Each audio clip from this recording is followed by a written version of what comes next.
오늘은 가운을 또 새롭게 입으셔서 이런 말이 있죠. 의복이 날개라고.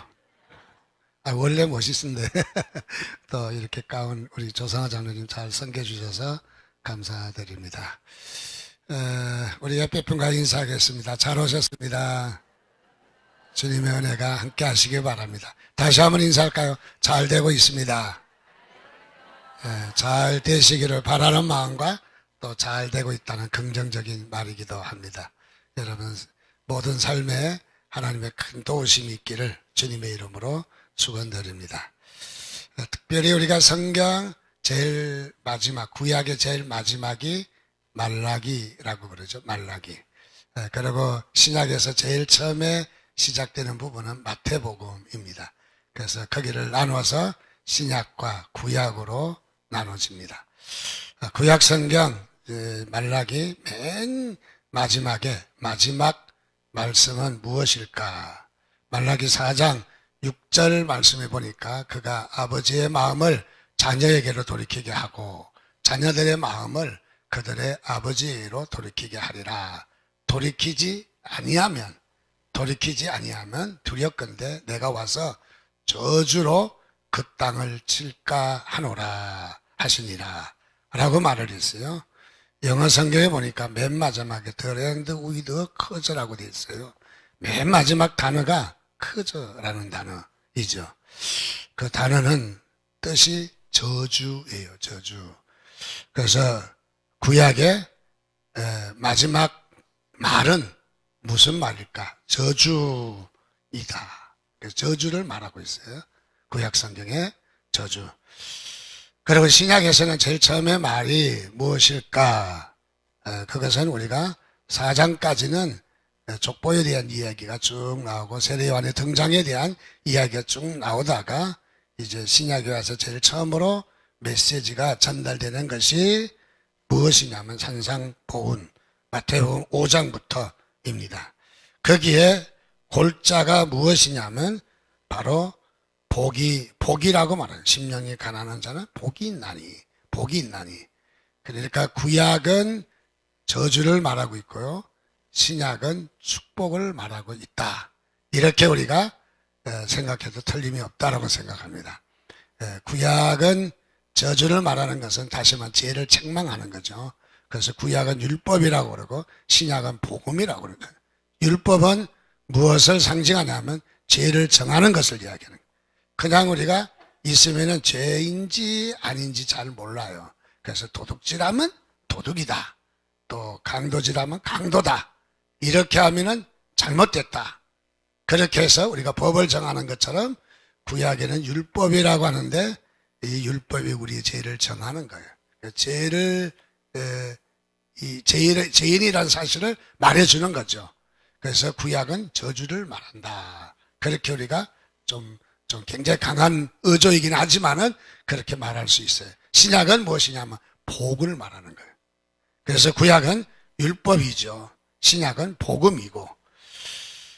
그래서 여기에 이 율법은 낮은 단계라면 복음은 깊은 단계예요. 그리고 이 율법은 복음으로 말미암아 승화되는 거죠. 그러니까 구약만 가지고는 안 되는 거죠. 신약에 예수 그리스도가 빠지면. 그래서 구약은 그림자라 그러고 신약은 실체라고 하죠. 그림자는 생명이 없어요. 그림자는 느낌이 없어요. 감각이 없어요. 그러나 우리 실체는, 우리의 몸은 느낌이 있고 감정이 있고 인격이 있어요. 그래서 신약은, 복음은 뭐냐면 느낌이 있고 인격이 있고 실체라는 거죠. 그래 구약은 뭐 별것 아니다라는 말은 아니지만은 그것도 복음이지만은 대체적으로 율법이 기록되어 있어요. 율법. 그래서 율법은 죄를 지으면 심판해야 되고 이래서 죄고 저래서 죄고 이렇게 정하는 것이 바로 구약이죠. 그래서 구약은 그림자다. 신약은 실체다. 그렇게 말하죠. 그런데 구약은 한마디로 이야기하면 저주이고 신약은 축복이다 라고 말합니다. 자, 그래서 우리 이 성경은 바로 무엇을 말하느냐? 예수님께서 이 땅에 오신 이유는 무엇이냐? 그것은 다시 말하면 저주에서 축복으로 바뀌는 것을 이야기하는 거예요. 예수님이 오셨다는 것은 우리가 저주받을 대상이지만은, 심판받아야 될 대상이지만은, 우리 예수님께서 오셔서 십자가를 지시고 우리의 죄를 다 용서하시고, 그리고 우리를 어떻게 축복하셨다는 것이죠. 그래서 예수 믿는 것은 복받은 일이라는 것을 믿으시기를 바랍니다. 그래서 예수 믿는 것은 복받는 것을 이야기하는 거죠. 그래서 예수님께서 십자가를 지신 사건은 바로 변화를 말하는 거예요. 변화를. 바꾸는 변화를 말하는 거죠. 무엇을 변화되냐면 저주에서 복받는 자로 바꿔놓는 작업인 것이죠. 그래서 예수님의 십자가의 사건은 우리를 바로 복받을 자로 바꿔주신 거죠. 저주받을 자로, 심판받을 자에 있어서 그것을 끝나지 않고 복받을 자로 바꿔주신 거예요. 그래서 복받을 우리는 자녀인 것을 믿으시기를 주님의 이름으로 축원드립니다. 그래서 우리는 복받을 자인 거죠. 성경에 보면 요한복음 10장 10절 말씀에 보면 도둑이 오는 것은 도둑질하고 죽이고 멸망시키는 것뿐이요, 그리고 내가 온 것은 양으로 생명을 얻게 하고 더 풍성히 얻게 하려는 것이라. 도둑은 누굽니까? 마귀를 가리키는 거죠. 도둑은 무엇이냐? 귀신을 가리키는 거죠. 도둑은 사탄을 가리키는 거죠. 사탄이 오는 목적은 무엇이냐? 죽이고 멸망시키기 위해서. 사탄이 오는 목적, 마귀가 오는 목적이 무엇이냐? 죽이고 멸망시키는 것이죠. 그래서 많은 이런 귀신들과 많은 이 악한 영들은 우리를 달래주기는 하겠죠. 뭐 어떻게 세상에서 뭐 어떤 벼슬로 어떤 돈으로 달래주기는 하겠지만은 결론적으로 우리를 죽이고 멸망시키는 것이 그들의 목적인 것이죠. 그런데 우리 주님은 이 땅에 오신 목적이 무엇이냐고 말하는 거죠. 그것은 뭐냐면 오늘 10절 말씀에 내가 온 것은, 내가라는 것은 주님을 가리키죠. 내가 온 것은 양으로 생명을 얻게 하고, 여러분들 주님이 오셔서 십자가를 지심으로 우리가 생명을 얻게 된 걸 믿으시기 바랍니다. 그래서 생명을 얻게 했다. 그리고 더 풍성히 얻게 했다. 생명을 주고 끝나는 것이 아니라는 거죠. 생명을 주고 행복하게 살 수 있도록, 잘 살 수 있도록 풍성하게 하나님께서 부으시고 우리를 축복하시는 것을 볼 수가 있습니다. 그래서 예수 믿으면 복 받은 거예요. 그래서 우리는 예수 믿으면 복 받았다고 이야기하는 것이죠. 자, 옛날에 어렸을 때 이 생각이 납니다. 다름이 아니라 무당들이 굿하는 것을 이렇게 많이들 보았잖아요. 그때는 뭐 어렸기 때문에 그저 동네 한 집걸로 한 번씩 막 그냥 이 무당 굿하는 것을 많이 봅니다. 어렸을 때 뭐 아무것도 모르고 가서 구경을 한 일이 있습니다. 그 구경하는데 어떤 어르신 분이 이제 그런 걸 좋지 않게 생각하시는 분인 것 같아요. 그래서 야단을 칩니다. 또 차비가 없구만. 귀신이 차비가 떨어져서 차비 얻어가려고 또 푸닥거리 하는구만 하고는 핀잔을 주니 무슨 말인지 몰랐어요. 그거는. 그래서 아니 차 타면 되지 뭐 얼마 간다고 그렇게 생각했는데 그게 아니라 저 귀신이 차비도 없는 그런 형편없는 귀신을 저렇게 믿고 있다 그런 말이죠.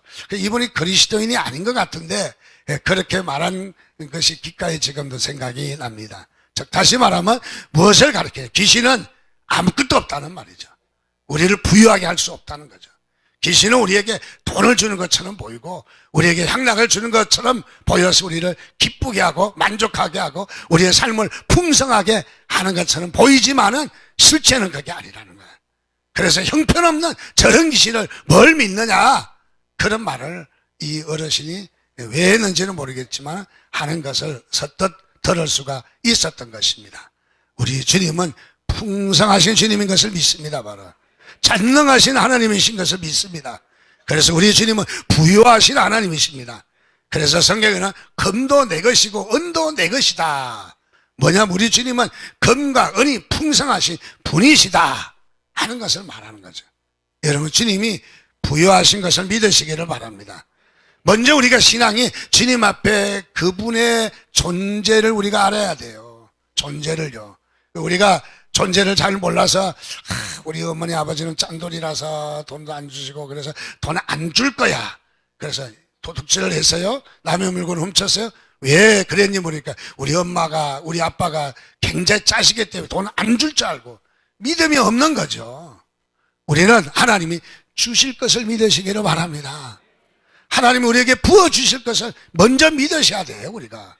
그래서 풍성한 하나님을 믿을 때 하나님이 풍성하게 역사하시는 거죠. 우리가 하나님을 제한하고 하나님을 우리가 이렇게 격화시켜서 풍성하지 않다라고 생각하고 내 멋대로 내가 벌어야지 내가 해야지 하는 것보다 하나님이 내게 주실 것을 믿는 믿음이 우리에게 중요한 것이죠. 그래서 우리는 하나님 앞에 우리가 풍성하신 하나님을 믿는 것입니다. 우리가 대체적으로 세계 이 각국의 종교 분포도와 그 다음에 이 삶의 질에 대해서 조사를 해보면은 대체적으로 우상을 믿는 나라들은 잘 살지 못한다 하는 것을 발견합니다. 특별히 우리가 동남아 쪽에 보면은 못 사는 나라들이 이렇게 많이 모여 있어요. 뭐 방글라데시라고 해서 뭐 인도네시아, 인도, 태국, 라오스, 캄보디아 쭉 이 동남아 끌에 보면은 못 사는 나라예요. 참 못 살아요. 가난해서 정말 어렵게 중국도 말할 것 없이 이렇게 어려운 가운데 살고 있어요. 대체적으로 보면은 복음이 없는 하나님을 믿지 않는 나라가 잘 사는 나라가 없더라는 거죠. 그런데 하나님을 믿는 나라는 잘 살더라는 거죠. 우선 경제적으로 어떻습니까? 프랑스, 노르웨이, 네덜란드, 뭐 영국, 독일 할 것 없이 다 학문적으로나 정신적으로나 뭐 여러 가지가 어떤 기계 발달이라든지 이런 것들이 다 성황리에 잘 돼서 잘 살고 있는 것들을 볼 수가 있어요. 그런데 하나님을 믿지 않는 나라치고 잘 사는 나라가 없더라는 것이죠. 그를 보면서 우리가 반정으로 하나님의 품에는 풍성하신 것을 여러분 믿으시기를 바랍니다. 하나님은 부유하신 것이죠. 우리가 남북 갈라지고 우리가 한동안 사실을 보면 북한이 더 잘 살았거든요. 출발은요. 지하 자원도 많고 땅도 우리보다 조금은 넓죠. 그래서 우리보다 잘 살았어요. 근데 지금에 와서 보면은 비교가 되지 않는 것이죠. 사실 이 북한은 어떤 곳입니까? 그는 복음의 그 은혜가 풍성하게 내려진 거예요. 원래 북한은요. 어떻습니까? 평양은 한국의 예루살렘이다. 그래서 평양에는 그마만치 이 교회가 복음이 그야말로 은혜가 하나님의 은혜가 넘치는 것이었어요. 제일 먼저 생긴 신학교가 바로 평양신학교 아닙니까? 바로 평양에 생겼어요. 그리고 뭐 평양교회 또 평양을 주변에 원산이라든지 이런 데를 통해서 이제 일어나던 1907년 부흥운동 같은 거 다 북한에서 시작이 됐죠. 그래서 북한이 하나님의 은혜가 넘쳤습니다. 바로 하나님의 은혜가 넘치고 잘 살기도 했고 우리보다. 그래서 우리는 가난했을 때인데 그런데 북한은 하나님의 자리에 전부 다 정치 지도자를 앉혀놨어요. 그래서 정치 지도자의 자리가 된 거죠. 전능하신 하나님의 자리, 능력이 많으신 하나님의 자리, 영원하신 하나님의 자리에 거기에 김일성이라고 하는 정치 지도자를 딱 앉혀놓은 거죠. 그래서 평양은 단순하게 나라의 정치의 배경이라고 고반 우리가 본다면 오산인 것이죠. 평양은 하나의 종교국가예요. 종교국가. 세계 2단 최대 국가예요. 그리고 가장 악랄한 바로 이런 2단인 것이죠. 그래서 여기에도 보면은 북한이 교회를 다 무너뜨리고 거기에다가 이 당사를 넣고 북한에 이렇게 했죠. 그래서 북한이 잘 살지를 못하는 거예요. 잘 살 수가 없는 거예요. 왜? 하나님을 떠났기 때문에. 하나님의 자리에 인간이 딱 앉아있기 때문에. 그래서 하나님을 의지하지 않는 이 북한에는 우리와 비교할 수 없는 큰 이런 차이가 많이 나고 있다는 것이죠. 자, 그렇습니다. 우리가 하나님 안에는 풍성한 축복이 있는 줄 믿으시길 바랍니다. 그래서 하나님 잘 믿으면 머리도 깨이고, 하나님 잘 믿으면 아이디어도 주시고, 하나님 잘 믿으면 비전도 주시고, 하나님 잘 믿으면 하나님이 길을 여시는 거예요. 길을 여셔서 하나님이 우리를 축복하시는 것이죠. 1700년대에 로빈슨이라는 분이 계셨어요. 이분은 가난한 집에서 태어나서 너무 어려워서, 그래서 일찍 아버지도 여의고 가정이 형편없었습니다. 그래서 그가 먹고 살려고 어딜 가냐면 깽단에 입단을 했어요. 그래서 깽단에 들어가서 방탕한 생활을 하게 됩니다. 그러던 중에 자신이 거처하고 있는 그 지역 교회에 바로 유명한 바로 요한 웨슬레의 동역자였던 바로 이 조지 월필드라고 하는 사람이 이 지역에 와서 교회에 집회를 하게 되었어요. 우리는 말하면 부흥회를 하게 된 것이죠. 특별 집회를 하게 되었어요. 특별 집회를 하게 되니까 이 사탄들도 가만히 있지 않죠. 그래서 우리는 역으로 생각하면 시련이 있고 고난이 있고 어려움이 있으면 아하, 큰 축복이 예상되는구나. 우리가 그렇게 믿으면 틀림없어요. 그래서 여기에 은혜가 많은 곳에, 죄가 많은 곳에 은혜가 많다고 여기에 특별 집회를 하니까 역시 사탄들도 일하는 거죠. 이 로빈슨이라는 깽단에 있는 사람을 통해 가지고 무엇을 계획하냐면 교회를 박살내기로, 교회에 깽판을 부리기로, 깽단이니까 깽판을 부리겠죠. 그래서 이 교회에 집회하는데 다 뒤집었고 그야말로 이 교회를 쑥대밭을 만들기로 계획을 다 세우고 이 많은 사람들 동원해서 교회에 이렇게 집회에 참석하게 되었어요. 그래서 로빈슨은 이제 타이밍만 딱 정해서 사인만 주면은 이 깽단들이 그야말로 교회를 집회를 쑥대밭을 만들어 놓을 처지가 된 것이죠. 참 위험한 순간이었습니다. 그런데 이 조지 월필드 이 목사님이 설교를 해 나가는데 이 로빈슨이라는 분은 이 월필드가 1, 2, 3 말씀을 나가면 거기에 따라가겠죠. 1, 2, 3 하면 2, 3 따라가면서 그 말이 귀에 살살 들리게 되었어요. 살살. 그리고 자기도 모르게 말씀 속에 쭉 빠진 거예요. 말씀 속에 빠져서 그만 잊어버렸어요. 깽판 부릴 걸. 그래서 그 말씀의 은혜가 돼서 마음의 문이 열리고, 그리고 그가 변화가 되었어요. 예수 믿는 사람이 되었어요. 변화가 되었어요. 그래서 세월이 좀 오래가 돼서 이제 목사가 됐습니다. 그래서 이 깽단이 있던 로빈슨이 목사가 돼서 교회에서 이 예배를 집례하는 바로 이런 목사가 되었어요. 그런데 그 애가 하나님이 주신 은혜가 너무너무 커서 하나님을 찬양하는 이 찬양을 만들게 되었습니다. 그 찬양이 뭐냐면 찬송가 28장이에요. 우리가 너무나 잘 부르는 복에 거는 강림하사 찬송하게 하소서, 한량없이 자비하심 청량할 길 없도다.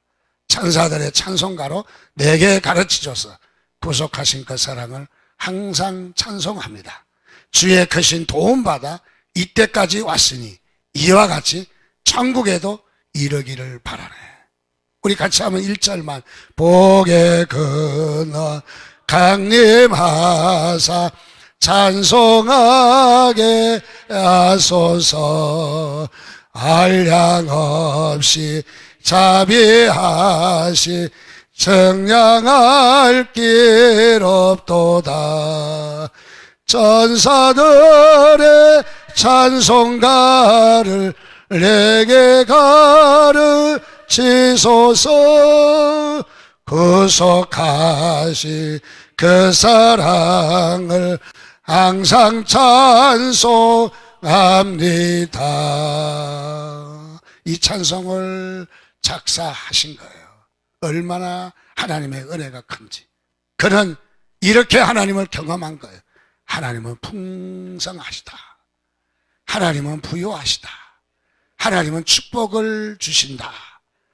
하나님이 우리에게 원하시기만 하면 우리에게 작정하신 축복이 쏟아진다 하는 것을 그는 믿고 고백하게 된 거예요.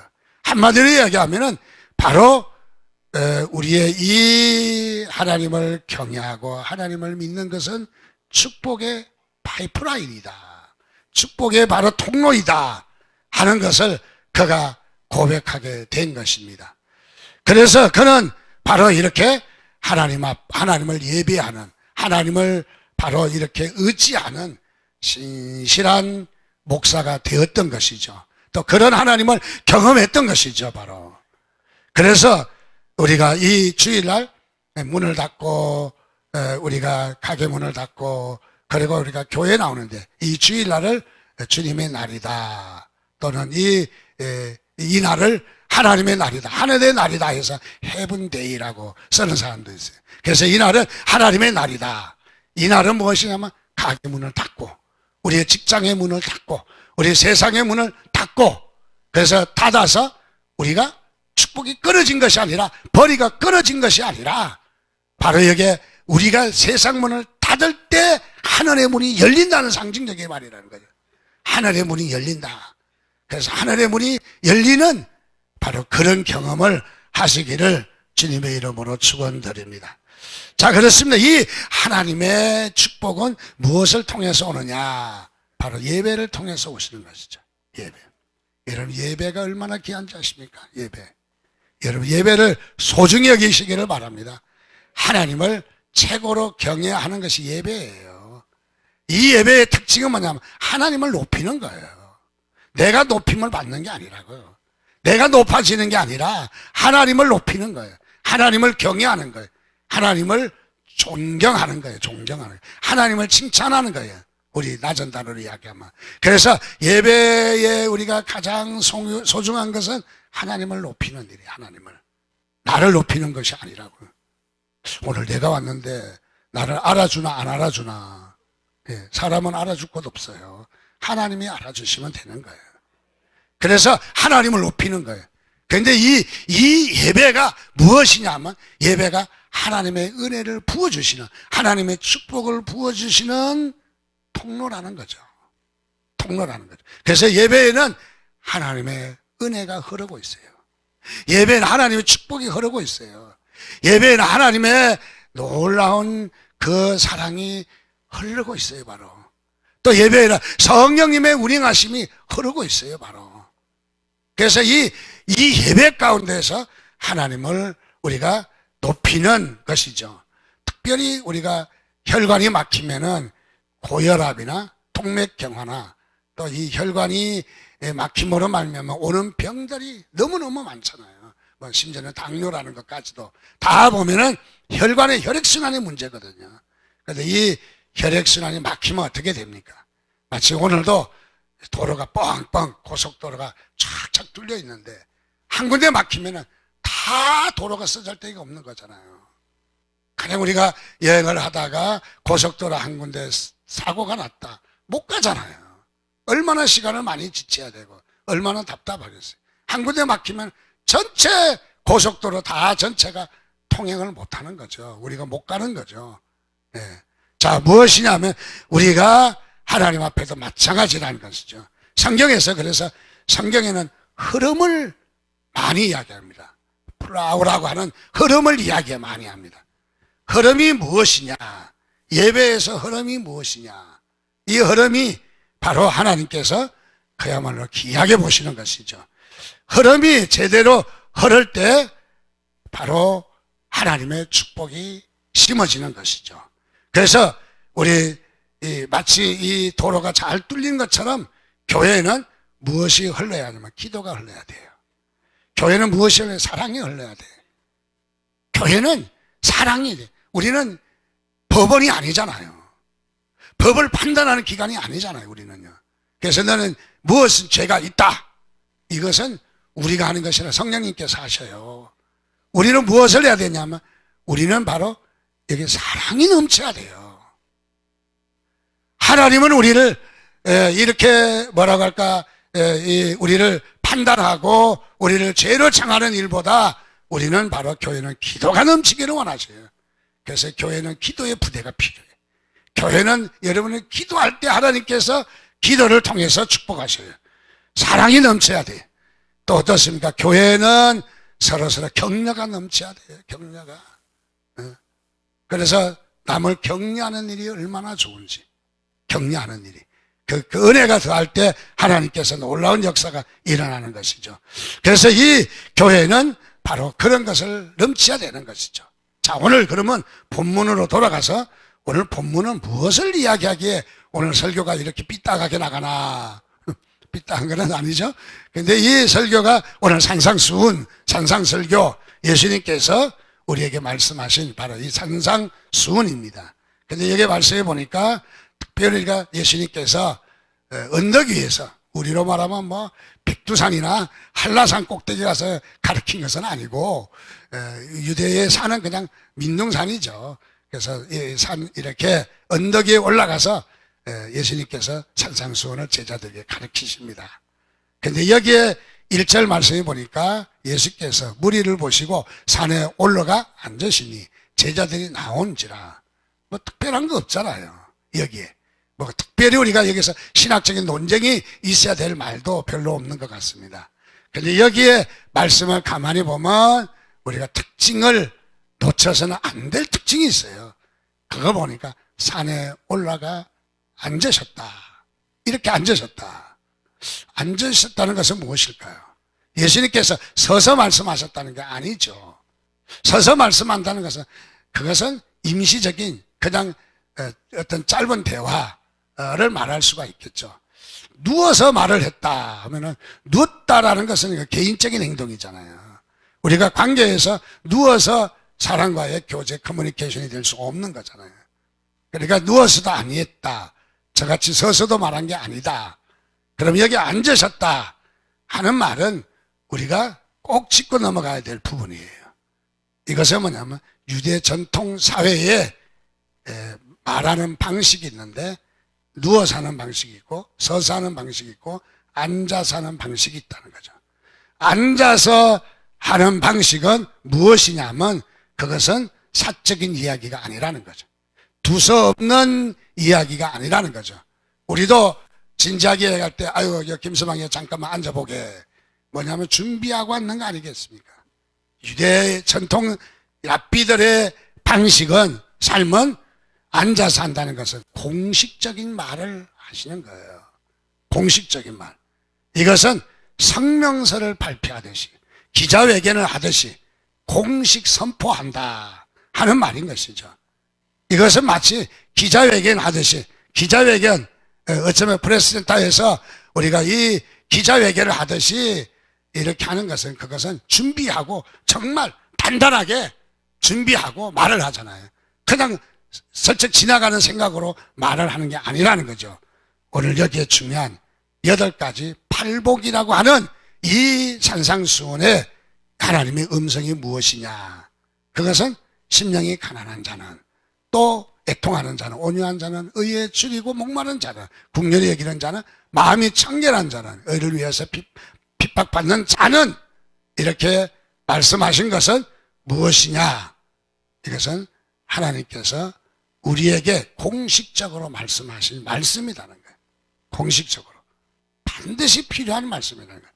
반드시 우리에게 바로 여기에 진단되어야 될 말이라는 거죠. 자, 여기에 심령이 가난하다 말 우리가 마음을 비우는 거죠. 애통하는 것은 우리가 남을 애통히 여길 줄 알아야 되고 국률이 여길 줄 알아야 되고 그래서 우리가 죄에 대해서 울을 줄을 알고 애통하는 마음이죠. 온유한 자, 사람과의 관계에 온유하고 그리고 의에 줄이고 목마르고 국률이 여길 줄 알을 때 나에게도 국률이 돌아오고 마음이 청결할 때 하나님을 보고 의를 위해서 핍박받을 때 슬퍼하지 말고 여러분 이 고난받는다고 두려워하지 말고 오히려 기뻐하고 즐거워하라 이렇게 말씀하신 건데 이 8가지의 말씀은 무엇이냐면은 우리에게 내적 변화를 이야기하는 거예요.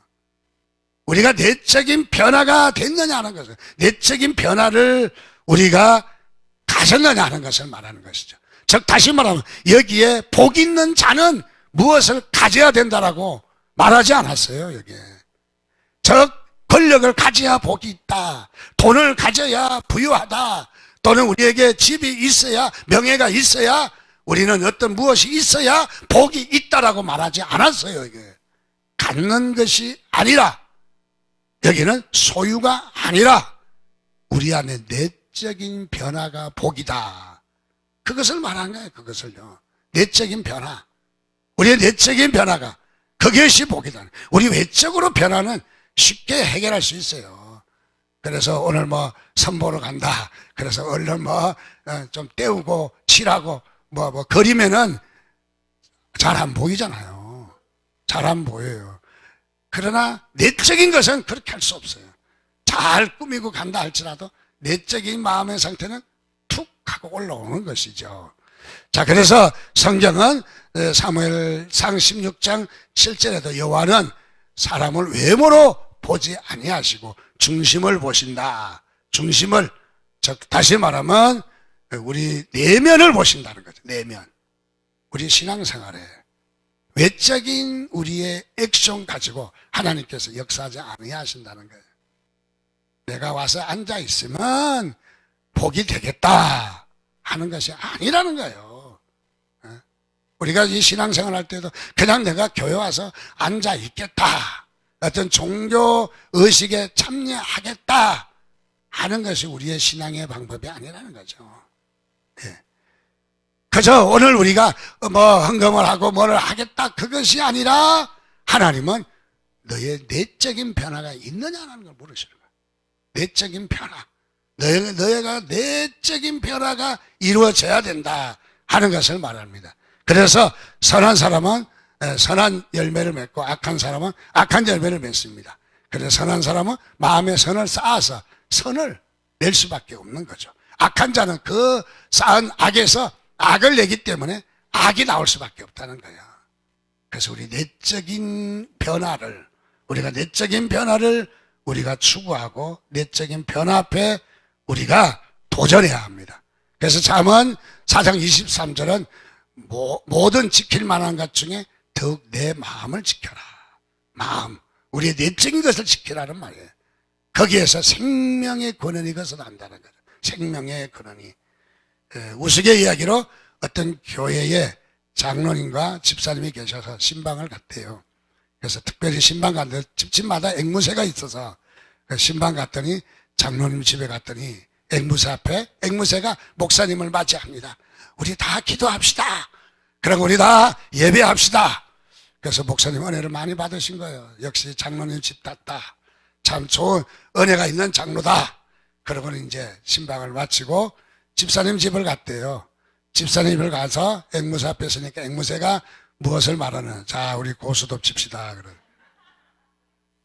그래서 이런 일이 있을 수 있나 싶어서 집사님, 당장에 이 앵무새를 장로님 집에 좀 두면 좋겠다고. 좀 말이 바뀌어갖고 왔으면 좋겠다. 그래서 한동안 두었다가 다시 앵무새를 집에 찾아와서 목사님이 다시 신방을 갔대요. 그러니까 아닌 게 아니라 변화 있더래. 앵무새가 목사님 봤더니 다 같이 기도합시다. 다 같이 예배합시다. 그래서 야, 역시 장로님의 집이 다르구나. 그러겠는데 톡 튀어나오는 말이 그리고 고수톱 칩시다. 무엇을 말하는 거예요? 웃자고 하는 얘기지만은 내적인 것이 바뀌어야 된다는 거죠. 앵무새의 말만 바꿔서 우리가 해결되는 게 아니라는 거죠. 우리가 내적인 우리의 삶이 바뀌어야 된다는 것을 앵무새를 통해서 말합니다. 옛날 전도사 때 참으로 즐겨 사용했던 그림입니다. 이 그림 보면 아시죠? 박불의 마음이라는 그런 그림이에요. 그래서 사람의 마음속에는 그 공작새와 같이 자랑하고 의시되는 마음도 있고 여우와 같이 또는 원숭이와 같이 장지로 버리려고 하는 그런 마음도 있다. 그래서 이 마음이 바로 우리의 마음이 바뀌어야 된다. 그런 설교를 아주 했어요. 이거 가지고 부흥회도 나가고 유초동부 부흥회도 나가고. 이 그림이 막상 생각이 나는데 그림 보니까 옛날 생각이 나네요. 그런데 보니까 옛날하고 지금하고 많이 달라졌죠. 자, 그래서 여기에 무엇이냐면 이 그림도 우리가 중요한 것은 사람의 변화는 어디에서 일어나야 되느냐. 내면에서 일어나야 된다. 여러분 믿으시면 아멘 하시기 바랍니다. 내면의 변화가 중요한 거죠. 내면의 변화. 자, 그래서 우리는 내면의 변화. 우리는 내면의 변화가 있으려면 뭐 해야 되냐면 바로 오늘 다시 이 말씀으로 돌아가서 심령이 가난해야 되는 거예요. 돈이 없어라는 말이 아니거든요. 이 말은 내 자세와 내 마음이 가난해야 된다는 거죠. 부유한 사람 어떻습니까? 부유해. 나는 다 가졌어. 이게 아니라 내가 주님을 바라볼 때 너무너무 초라한 거야. 너무너무 초라한 거야. 그래서 자신의 초라한 모습을 보고 애통하는 거야. 이 정말 죽어가는 생명이 없는 껍데기, 아무것도 아닌 나를 볼 때 너무너무 초라하고 지옥에 떨어지고 형벌 받아야 될 것 생각하니까 너무너무 마음이 아픈 거야. 그래서 애통하는 거죠. 애통. 자기를 위해서 애통할 줄 아는 거. 여러분, 자기를 위해서 울 줄 아는 게 중요합니다. 여러분 많이 울으시기를 바랍니다. 이 땅에서 많이 울 줄 알아야 돼요. 우리 눈물이 얼마나, 지난주에도 말씀드렸나요? 눈물이 얼마나 귀한 겁니까? 바로 눈물이. 왜 눈물이 나를 변하게 만들더라. 눈물이 변화 안 만들어요? 눈물이 우리를 변화시켜요. 눈물을 흘렸을 때 우리 뭐 회개할 때 우리가 애통하고 회개하고 뭐 통곡하고 눈물을 흘리고 하는데 뭐 일부러 눈물 짜낼 거는 없고요. 바로 우리가 애통할 때, 우리가 그렇게 눈물을 흘릴 때 우리가 결단하게 되잖아요. 결단하게 돼요. 야, 너 잘못했어? 잘못했어? 이러면 야, 너 잘못한 태도가 그게 뭐냐? 좀 진심이 보이지 않지 않느냐라고 말하죠. 그러나 눈물 걸성걸성 흘리면 진짜 잘못했어? 그러면 어떻게 해요? 진심이 있구나. 그렇게 받아들이잖아요, 상대방이. 오늘 우리는 자신을 위해서 울 줄 알아야 돼. 자신의 삶을 위해서 울 줄 알아야 돼. 그리고 어떻습니까? 우리가 또 온유하죠. 그야말로 우리가 주님을 바라볼 때 어떤 것도 주장할 수 없어요. 주님을 닮고 싶어하는 욕망이죠. 주님을 닮고 싶어하는 끌리는 거예요. 우리 온유한 사람은 배우고 싶잖아요. 끌리잖아요. 장로님의 기도가 너무 멋지잖아요. 장로님의 기도에 나도 따라하잖아요. 나도 장로 돼봐요. 비슷하게 해요. 왜냐하면 배우고 싶어하는 흠모하는 마음이 있기 때문에. 우리 그리스도인의 영향력은 저는 이거라고 생각해요. 우리 그리스도인의 리더십은 야, 다 따라와라 하는 것이 아니라 정말로 내가 본받고 싶어서 쭉 따라가는 거예요. 쭉 따라가는 거예요. 쭉 따라가는 거예요. 전에 언제 영성훈련 받을 때 시계도 다 내려놓고 그러고는 점심때건 저녁때건 다 상관없어요.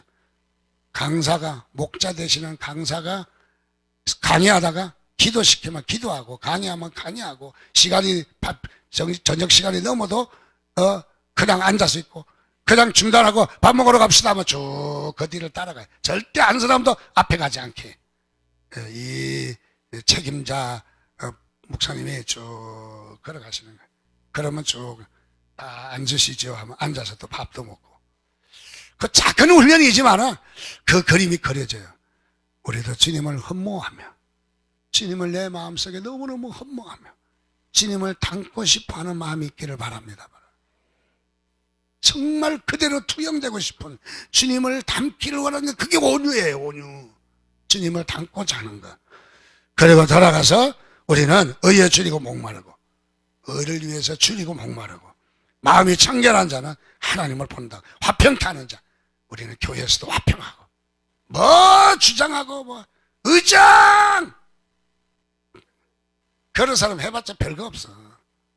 우리는 화평하 주의 이름으로 화평하시기를 주님의 이름으로 축원드립니다. 그리고 여기에 의를 위하여 박해를 받는 자는 복이 있다. 이런 것들이 뭐냐면 내적 변화를 가리키는 거예요. 내적 변화. 우리가 기복신앙이라는 말이 있잖아요. 기복신앙은 뭐냐? 변화가 없는 건 기복신앙이에요. 그냥 변화 없이 그냥 복 주실 줄 믿는다 는 것은 그런 기복신앙이에요. 그런 샤머니즘이에요. 고난도 있고 우리가 변화가 일어날 때 우리에게 복이 임하는 거예요. 그래서 기독교는 인격적인 종교예요. 무당이 아니에요. 아무데나 가서 앉았다고 해서 복이 임하는 것이 아니라 내 내면이 답이에요. 남이 우리 내면이 변화되시기를 주님의 이름으로 축원드립니다. 같이 기도하겠습니다. 우리 하나님 앞에 그렇게 기도하면 좋겠습니다. 하나님 그렇습니다. 우리 자신이 우리 본질이 우리 내면이 변화되게 해 주옵소서. 하나님의 나를 변화시켜 주옵소서. 주의 자녀로 변화시켜 주옵소서. 우리 주님 앞에 우리 다 같이 주여 한번 부르짖고 같이 한 1, 2분 동안 기도합니다.